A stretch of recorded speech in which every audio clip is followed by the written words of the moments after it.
This is the homework help video from Monday, April 30th for all classes.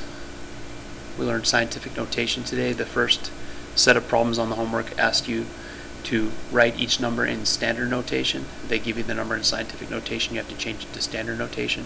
So we learned in class the first thing to look for is the sign of the exponent, and it's positive. So we know this is a big number, which tells me that tells me the direction to move my decimal. If it's a big number, I need to move my decimal to the right 3 places. 1, 2, 3. Make it big so I remember that's where I moved it to, and then put zeros in the empty spaces, and we have 8900, 8,900.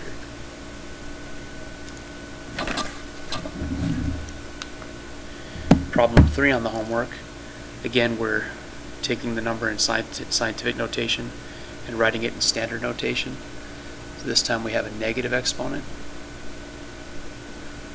That tells me we're going to have a small number. So we need to move our decimal to the left. 6.2, I'm going to move it 2 places to the left.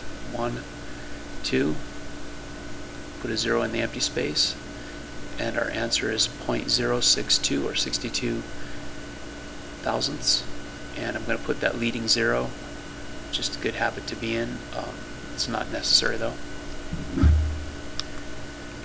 Number 16 and actually numbers 13 through 24 give you a number in standard notation, and you need to write it in scientific notation.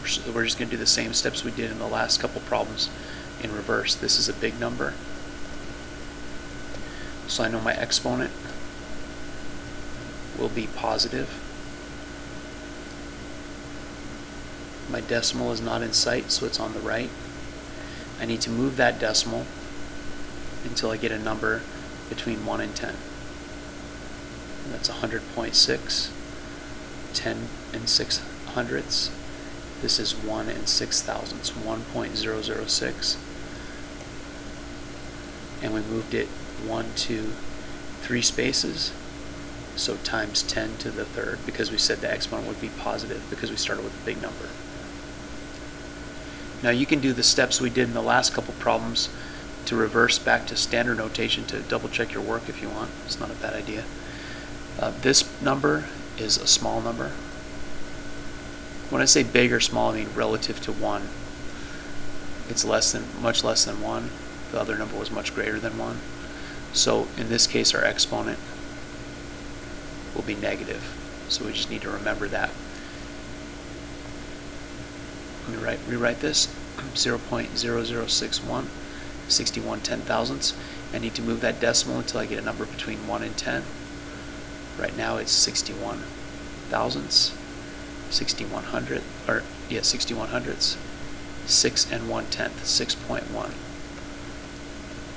times 10 to the, moved it 1, 2, 3 spaces, so 10 to the negative third power.